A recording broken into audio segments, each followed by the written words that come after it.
Studyplexity JPSC and BPSC। Hello all of you और स्वागत है आपका स्टडीप्लेक्सिटी के जेपीएससी बीपीएससी चैनल पे। आज हम मॉनेटरी पॉलिसी पार्ट थर्ड की पढ़ाई करेंगे और ये फाइनल पार्ट है। हमने पिछले दो सेक्शंस में, पिछले दो पार्ट्स में जो जो चीज़ें पढ़ी हैं वो मैं आपके बोर्ड पे लिख दूँ। मॉनेटरी पॉलिसी में अभी तक हमने ये देखा कि ये पॉलिसी होता क्या है, इसके टाइप्स क्या क्या हैं, टाइप्स ऑफ मॉनेटरी पॉलिसी, और इसके बाद हमने ये सीखने की कोशिश की कि मॉनेटरी पॉलिसी टूल्स क्या क्या है। मॉनेटरी पॉलिसी टूल्स, और टूल्स के अंदर हमने दो चीज़ें देखी। हमने देखा कि क्वांटिटेटिव टूल्स क्या होता है, क्वांटिटेटिव टूल्स, और क्वालिटेटिव टूल्स। तो ये तो हमने पढ़ लिया। आज हम शुरुआत क्वालिटेटिव टूल से करेंगे और आज की क्लासेस में और भी बहुत सारी चीज़ें देखेंगे क्वालिटेटिव टूल्स के अलावा। आज हम ये देखने की कोशिश करेंगे कि आज के क्लास का एजेंडा मैं यहाँ लिख दूँ, क्वालिटेटिव टूल्स। इसके साथ हम देखेंगे कि लिक्विडिटी कवरेज रेशियो क्या होता है, हम समझेंगे कि लिक्विडिटी का ट्रैप क्या होता है, हम देखेंगे कि इंटरेस्ट रेट और नेगेटिव इंटरेस्ट रेट ये कौन सी चीजें हैं। नेगेटिव इंटरेस्ट रेट, इतना समझने के बाद हम आगे बढ़ेंगे और हम मॉनेटरी या money supply and monetary aggregates की बात करेंगे। इसके बाद हम देखेंगे कि उर्जित पटेल कमेटी क्यों बनाई गई थी। उर्जित पटेल कमेटी 2014 में बनी और इसने क्या क्या चीजें रेकमेंड की। हम ये भी देखेंगे कि मॉनेटरी पॉलिसी कमेटी क्या होता है। पॉलिसी कमेटी, एमपीसी आपने सुना होगा इसके बारे में, और मॉनेटरी पॉलिसी फ्रेमवर्क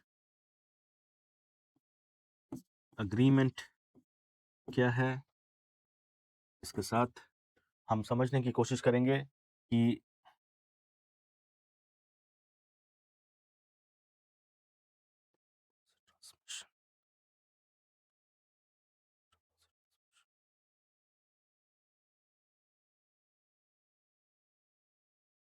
इसके साथ हम समझने की कोशिश करेंगे कि मॉनेटरी पॉलिसी ट्रांसमिशन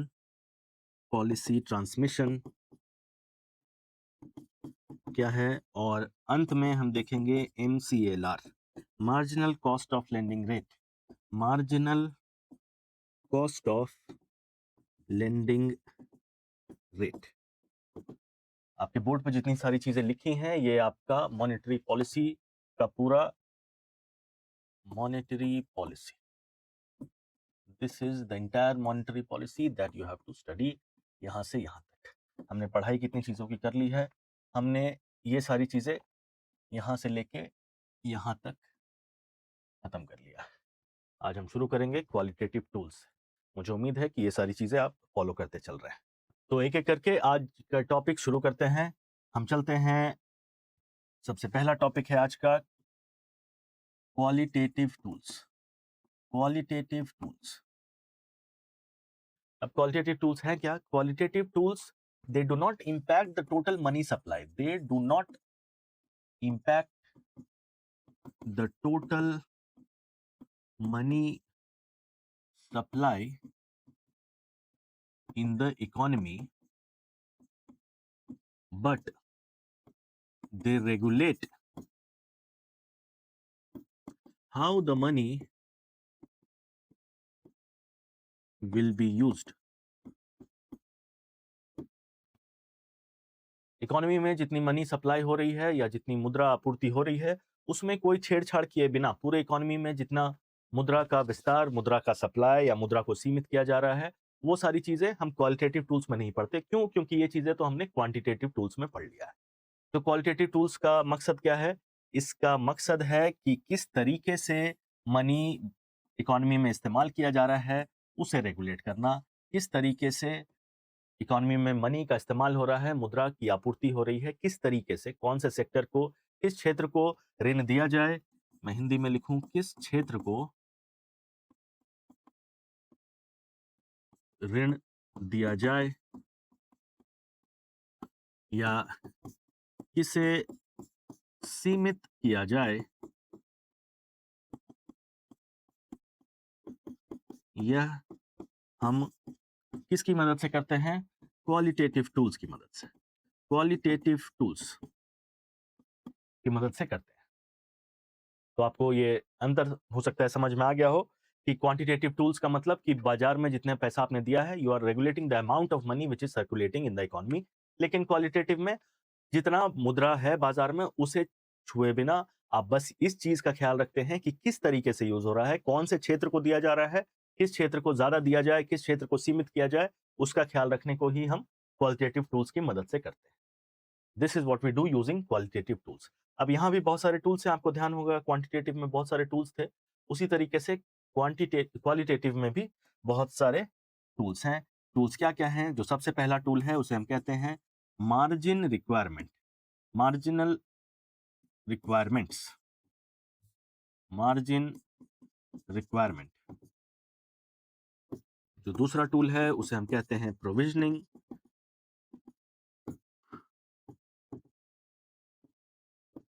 तीसरे को कहते हैं राशनिंग ऑफ क्रेडिट, चौथे को कहते हैं मोरल सुएशन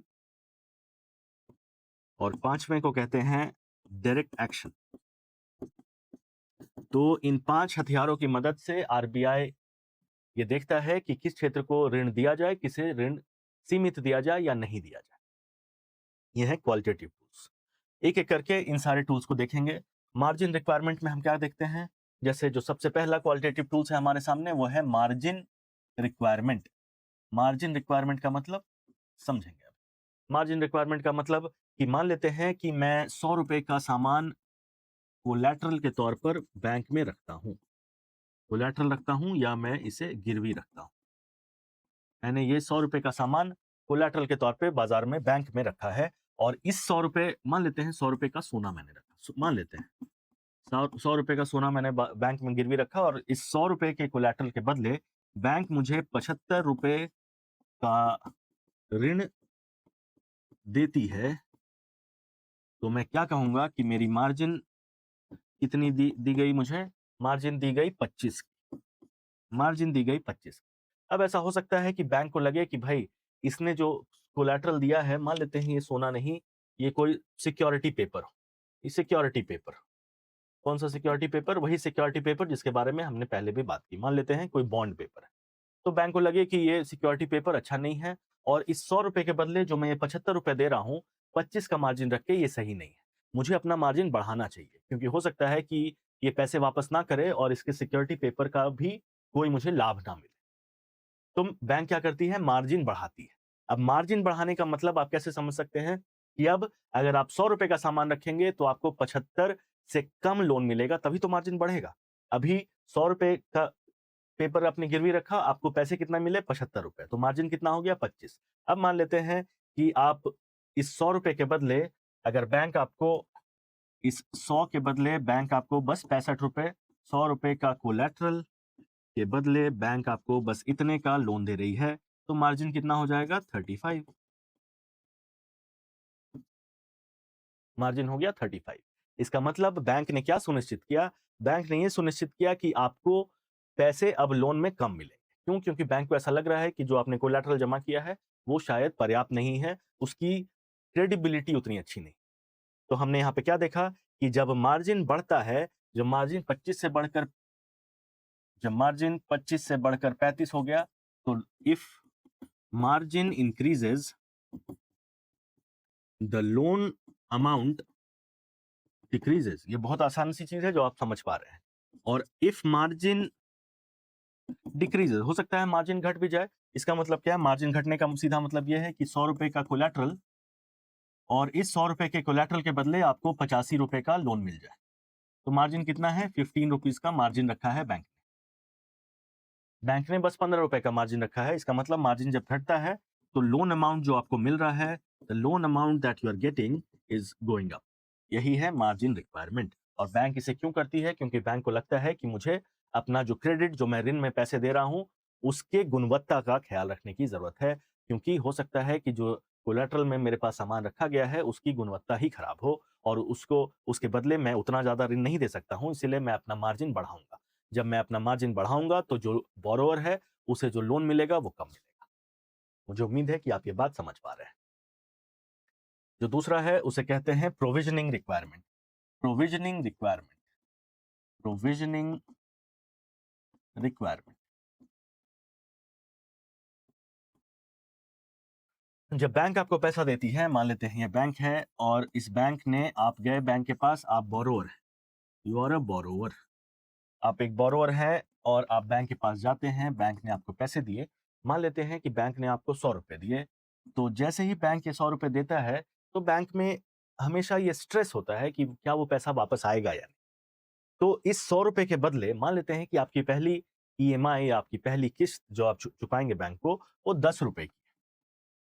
बैंक हमेशा ये मान के चलता है कि हो सकता है ये पैसा वापस ना आए, कोई भी वजह हो सकती है, बहुत सारी ऐसी वजह हैं जो आपके भी हाथ के बाहर है, आपके भी कंट्रोल के बियॉन्ड है। मान लेते हैं इकोनॉमी में स्लो डाउन आ गया, ग्रोथ इतना नीचे चला गया कि आपने जिस काम के लिए पैसे लिए थे, मान लेते हैं आपने एक उद्यम करने के लिए पैसे 100 रुपए लिए थे, आपका वो उद्यम चला ही नहीं, आप पैसे कैसे वापस करेंगे?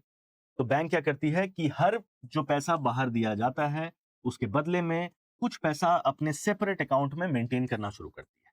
सेपरेट अकाउंट में मेंटेन करना, 100 रुपए जैसे उसने दिया किसी को, तो 10 रुपए उसके बदले में प्रोविजन करके रखती है, इस उम्मीद में कि हो सकता है कि वो पैसा या उसकी किश्त वापस ना आए और मुझे इसी 10 को इस्तेमाल करके अपना बैलेंस शीट जो है वो अच्छे तरीके से मेंटेन करना पड़े। तो ये है प्रोविजन रिक्वायरमेंट। अगर ऐसा हो सकता है कि आपकी क्रेडिबिलिटी खराब है, आपका जो क्रेडिट स्कोर वो खराब है और आपने 100 रुपए ले भी लिए बैंक से। तो बैंक को तो पहले ही पता है कि आपको अच्छे से आपका जो पिछला रिकॉर्ड रहा है, आप पैसे समय पे वापस नहीं करते हैं।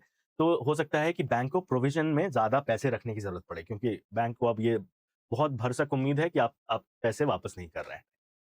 This is what is known as provisioning requirement और सिंपली प्रोविज़निंग। इस तरीके से बैंक अपने पास कुछ पैसे रख लेती है। आगे बढ़ें और जो तीसरा है उसे हम कहते हैं rationing of credit. Rationing of credit. Rationing of credit में बैंक क्या करती है कि किसी एक सेक्टर को पैसे कम देती है। जैसे मान लेते हैं कोई एक ऐसा सेक्टर है, sector which is already facing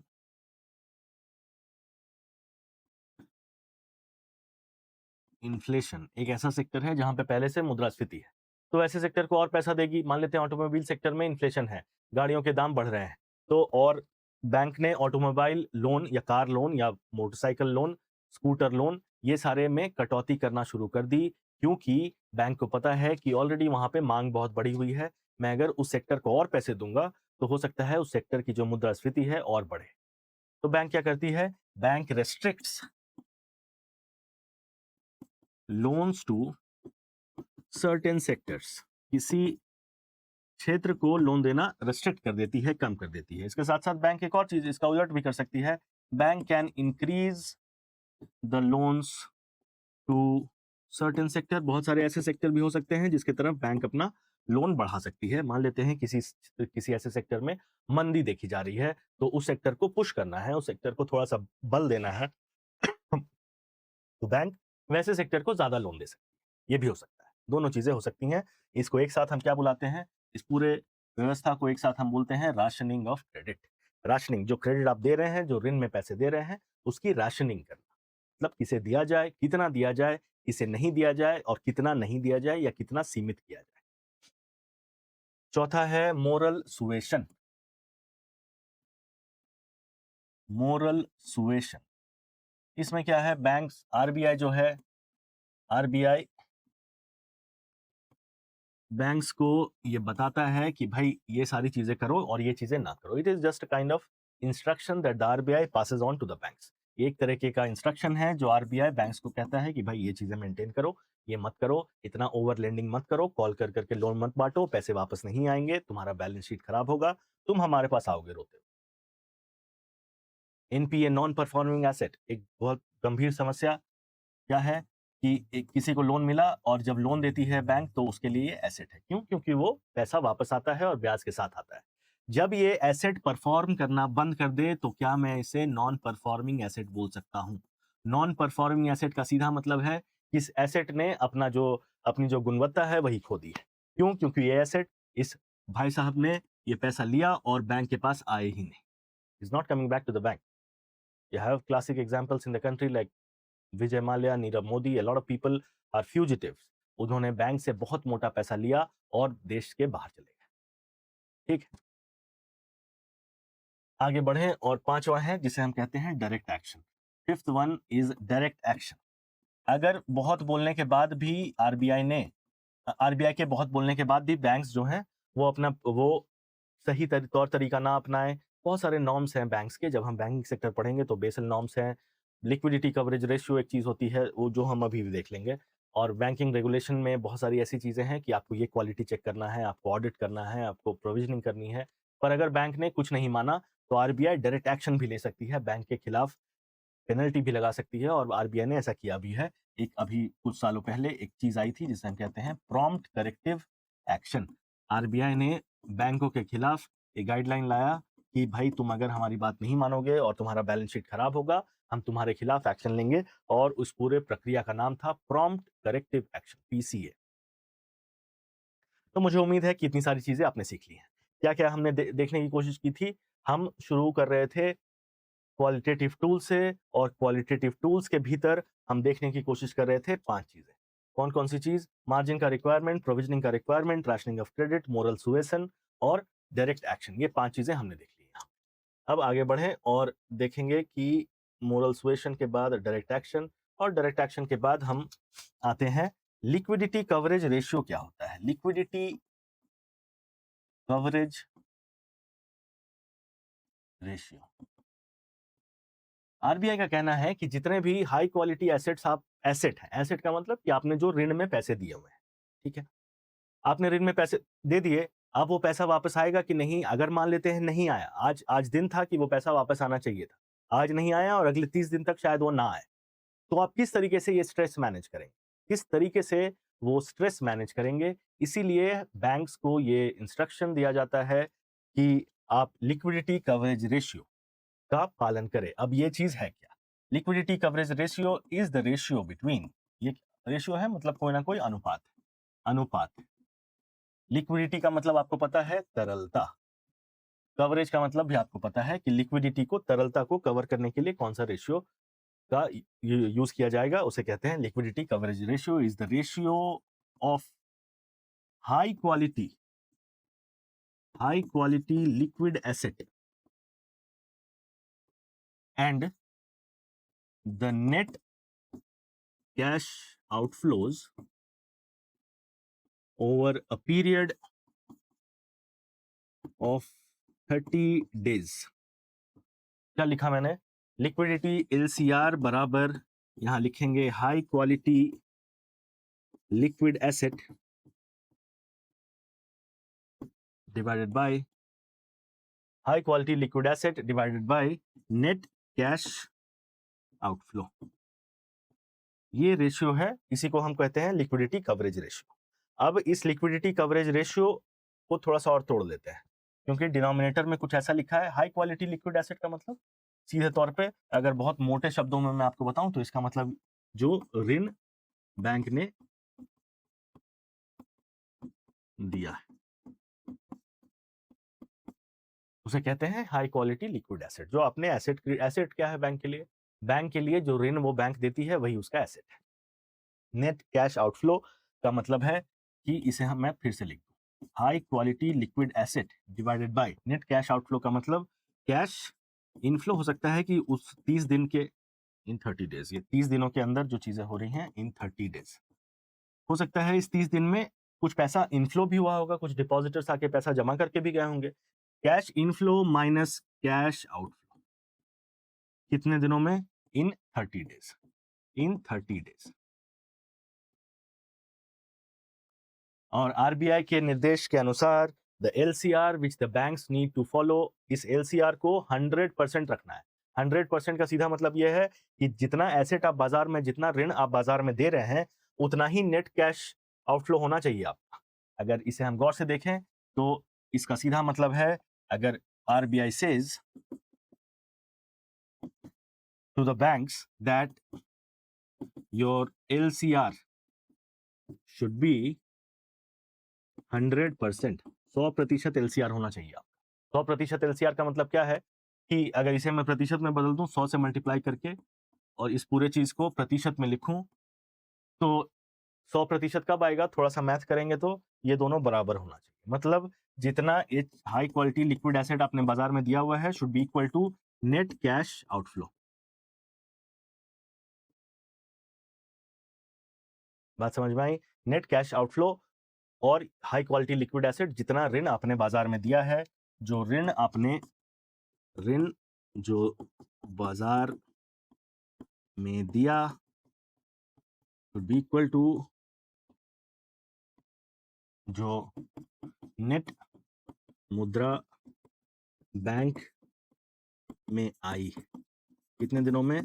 in 30 days, 30 दिनों में जो नेट पैसे बैंक में आए। नेट का मतलब सीधा यही है कि cash inflow minus cash out. हो सकता है कुछ लोगों ने डिपॉजिट भी किया उस 30 दिन में, और ऐसा भी हो सकता है कि कुछ लोग लेके भी गए पैसे लोन के माध्यम से। तो ये है लिक्विडिटी कवरेज रेशियो। ये सवाल इंपॉर्टेंट है, ये टर्मिनोलॉजी भी इंपॉर्टेंट है, लिक्विडिटी कवरेज रेशियो। अगर आप तैयारी कर रहे हैं तो अच्छे से तैयारी करें, कोई भी चीज छोड़ के ना जाए ये सोच के कि भाई ये तो मेरे काम की चीज। ये LCR आज नहीं तो कल JPSC कभी ना कभी ये पूछेगा आपसे। तो ये दो चीजें हो गई, लिक्विडिटी कवरेज रेशियो और ये होता क्या है। आगे बढ़ेंगे और देखेंगे कि लिक्विडिटी, एक और चीज देख लेते हैं, लिक्विडिटी ट्रैप क्या होता है। लिक्विडिटी ट्रैप, लिक्विडिटी ट्रैप एक सिचुएशन है। It is a kind of situation, एक सिचुएशन।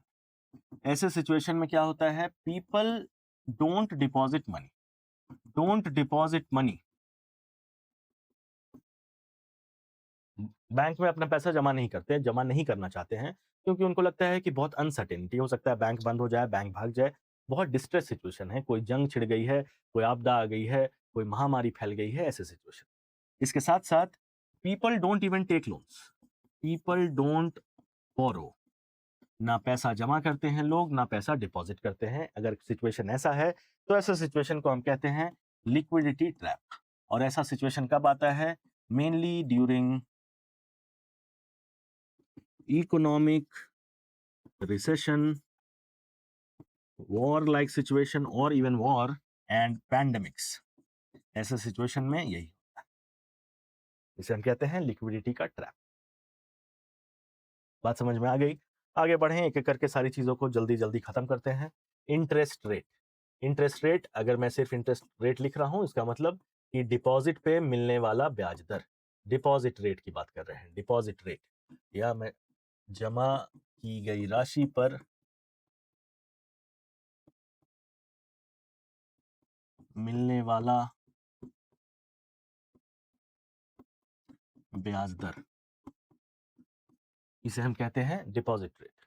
तो इंटरेस्ट रेट, डिपॉजिट रेट कितना होना चाहिए? डिपॉजिट रेट कितना होना चाहिए ये समझने के लिए हमें ये समझना पड़ेगा कि डिपॉजिट रेट, डिपॉजिट कहाँ पे आता है? बैंक्स के पास।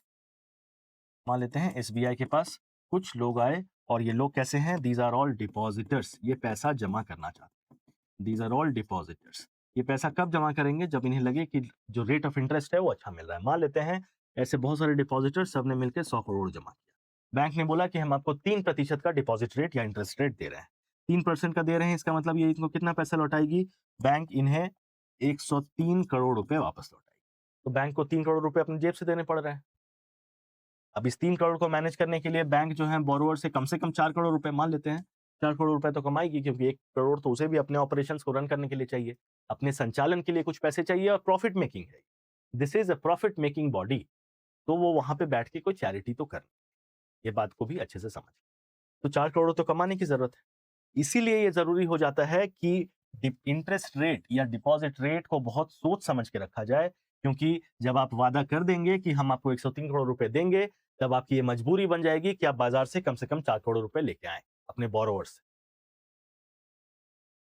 ठीक है, और ये पैसे कमाना बहुत मुश्किल है। पैसे कमाना, एक तो पैसे देना, फिर आरबीआई का कंट्रोल है, तो इंटरेस्ट रेट इसी वजह से बहुत सोच समझ के रखा जाता है, क्योंकि आरबीआई भी अपनी नजर गड़ा के बैठा है, नजर गड़ा के बैठे हैं साहब कि भाई कितना पैसा तुम दे रहे हो। This is how the RBI is watching all the banks. अब ऐसा हो सकता है कि, और इसीलिए आरबीआई ने 90s में, अर्ली 90s में डीरेगुलेट किया। मैं यहीं पे लिखूं इसको।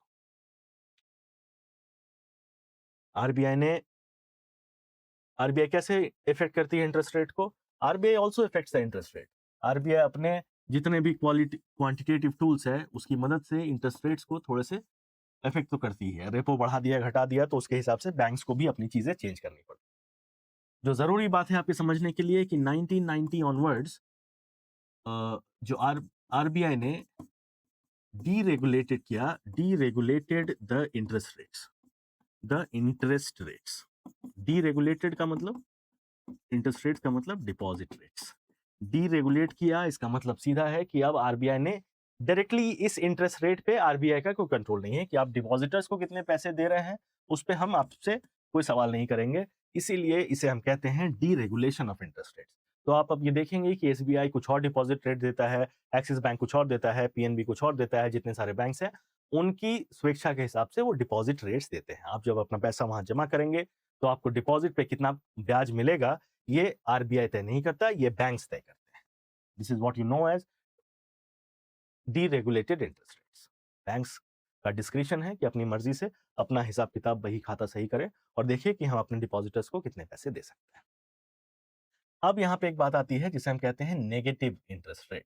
नेगेटिव, मान लेते हैं आरबीआई ने कहा कि मैं आपको 3% का ब्याज दूंगा, 3% will be my interest rate. ठीक है, सब कुछ ठीक है, लेकिन अगर हम इसे हम कहते हैं nominal interest rate. This is what we call as nominal interest rate. क्यों? क्योंकि ये this is the interest rate on the face of it, face value का इंटरेस्ट रेट यही है। मान लेते हैं कि अभी तक हमने इन्फ्लेशन, मुद्रास्फीति कितनी है बाजार में उसकी कोई बात नहीं की, तो नॉमिनल इंटरेस्ट रेट क्या होता है? Interest rate without factoring inflation की बात किए बिना अगर हम इंटरेस्ट रेट की बात कर रहे हैं तो हम सिर्फ नॉमिनल इंटरेस्ट रेट की बात कर रहे हैं।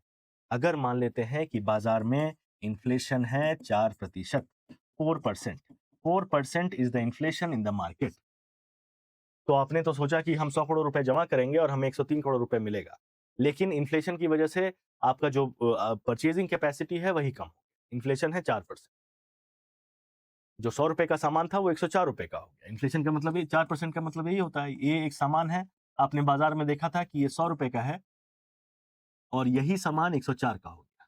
आप बहुत खुश थे कि आपने बैंक में 100 रुपए जमा किए और बैंक वाला आपको 103 रुपए देगा। जब 103 रुपए लेके आप बैंक से बाहर आ गए और आपने सोचा कि ये सामान ले लूं, तो आपने देखा कि ये सामान तो उछल के 104 का हो गया है। तो बैंक में आपने जो पैसे रखे उसका क्या फायदा हुआ? कोई फायदा नहीं। इसे हम कहते हैं नेगेटिव इंटरेस्ट रेट और यही है रियल इंटरेस्ट। तो रियल इंटरेस्ट निकालने के लिए हम क्या करते हैं? Nominal interest minus inflation, nominal interest rate minus inflation. Nominal कितना है? Nominal interest rate minus inflation. Nominal interest rate है 3, इन्फ्लेशन है 4, कितना आया? -1। और इसी -1 अगर ऐसी व्यवस्था हो रही है बाजार में तो हम क्या कहेंगे? The market is offering negative interest rate. The market is offering negative interest rate. ये है इंटरेस्ट रेट और ये है नेगेटिव इंटरेस्ट रेट। इसके साथ साथ हमने दो बहुत जरूरी चीजें समझी, वो है नॉमिनल इंटरेस्ट रेट और रियल इंटरेस्ट रेट। मुझे उम्मीद है कि ये बात भी आप समझ गए। इतनी सारी चीजें हमने देख ली है। जो अगला टॉपिक हम देखेंगे वो है money supply and monetary aggregates. Money supply and monetary aggregates. Money supply का मतलब तो समझते हैं आप। मनी सप्लाई का मतलब क्या है? The total money available with the public. अब ये क्या हो सकता है? ये कैश में हो सकता है। ये क्या हो सकता है? आपने कोई डिमांड डिपॉजिट किया, डिमांड डिपॉजिट आप निकाल भी सकते हैं, तो वो भी जितने तरीके के डिपॉजिट्स हैं वो भी मनी इन द मार्केट ही, बाजार में वो पैसे। मॉनेटरी एग्रीगेट्स क्या है? दिस इज अ मेट्रिक, ये एक मापदंड है जिसकी मदद से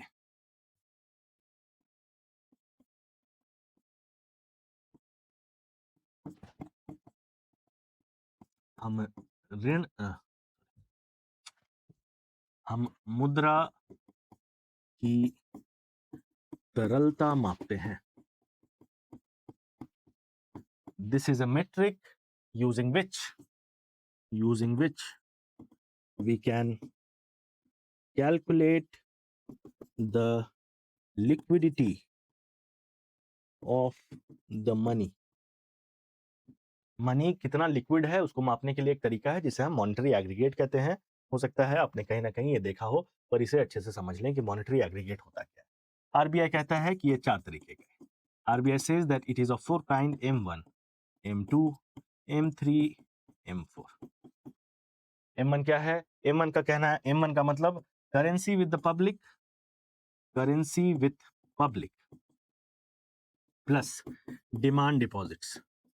डिमांड डिपॉजिट का मतलब 2 चीजें, करंट अकाउंट, सेविंग अकाउंट, ये दोनों क्या है? Demand deposit. M2 का कहना है, M2 क्या होता है? M2 इज M1, M1 में जितनी चीजें हैं सारी चीजें plus post office deposits. Post office deposits, post office में जितने पैसे जमा है। M3 का मतलब क्या है? M3 का मतलब है M1 plus time deposit. Please understand, time deposit का मतलब, टाइम डिपॉजिट का मतलब क्या होता है? टाइम डिपॉजिट मतलब जैसे फिक्स डिपॉजिट, क्योंकि वो टाइम के साथ जुड़ा हुआ डिपॉजिट है। फिक्स डिपॉजिट आपको पता है 1 साल का होता है, 2 साल का, 5 साल का, 3 साल का, एक समय सीमा होती है उसमें। इतनी सारी चीजें हो गई। M4 क्या होता है? M4 इज, इस रंग से लिखें आप, M4 is M3 plus all post office deposits.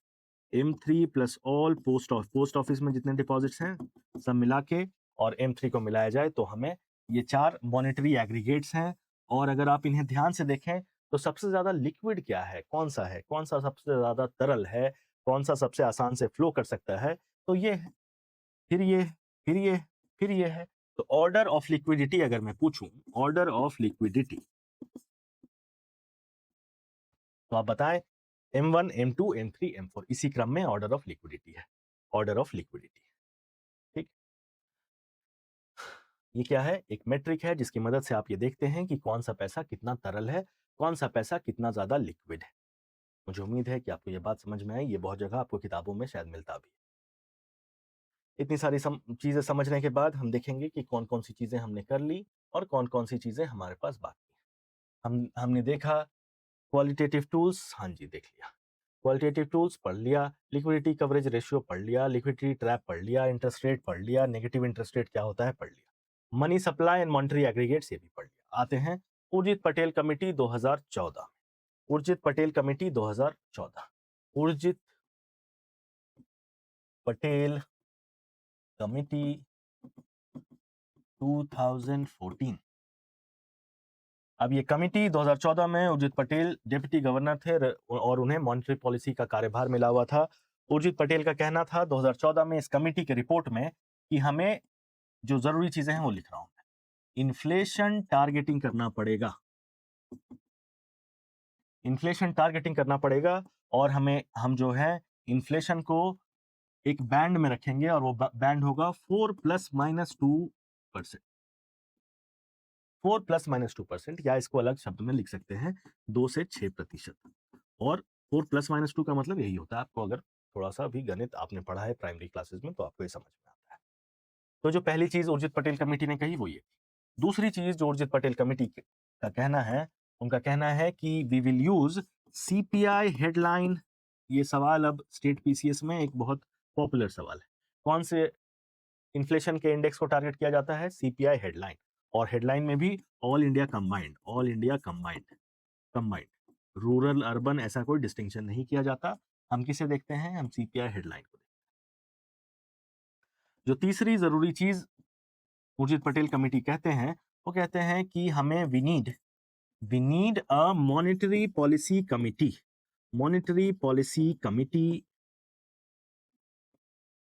headed by the governor, headed by the RBI governor. और इसकी मदद से अब ये रास्ता तैयार हो रहा है कि आरबीआई जो सारी पॉलिसी रेट्स के बारे में जितने भी repo, reverse repo, CRR, SLR सब की बातें करता था, अब ये रास्ता तैयार हुआ कि एक मॉनेटरी पॉलिसी कमेटी बने, 6 मेंबर की कमेटी, और वो कमेटी ये तय करे कि कौन सा रेट कितना रहेगा। तो इसके बाद हम जो देखेंगे वो है monetary policy committee. Monetary policy committee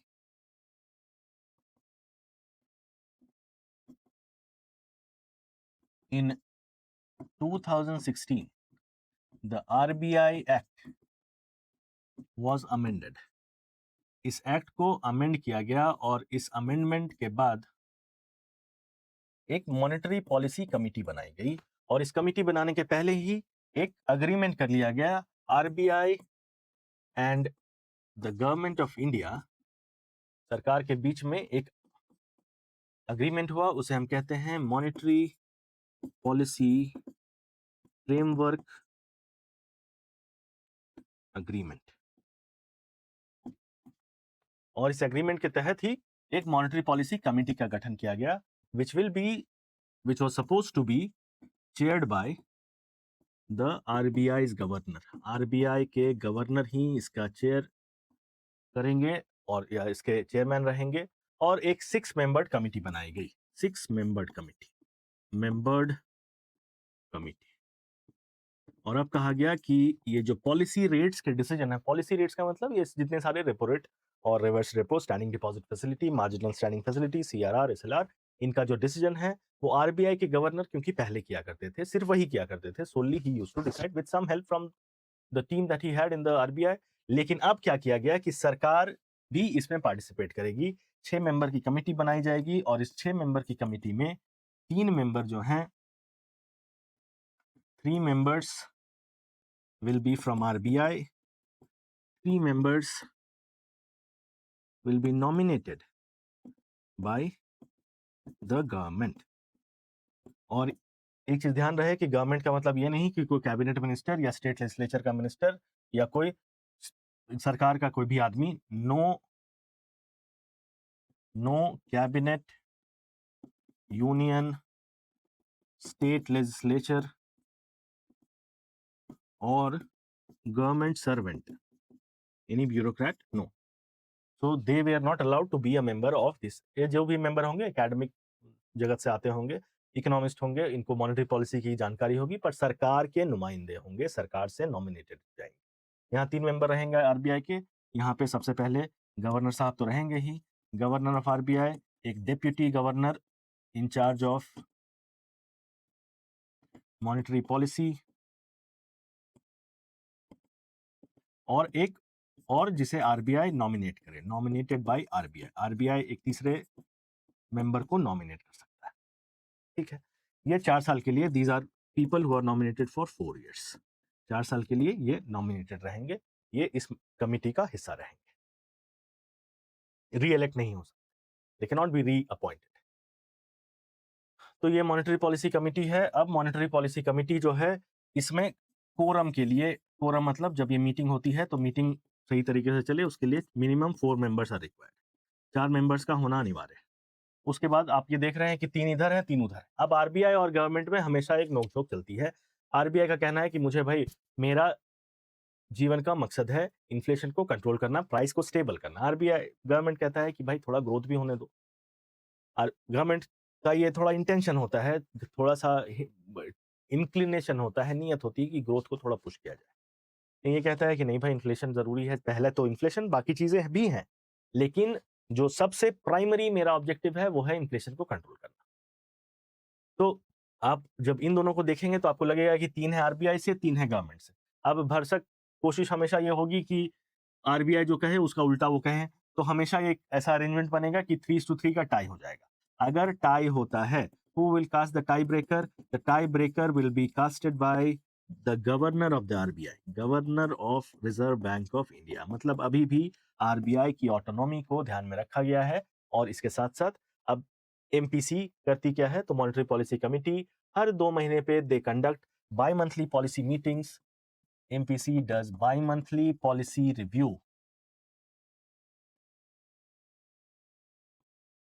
by monthly policy review.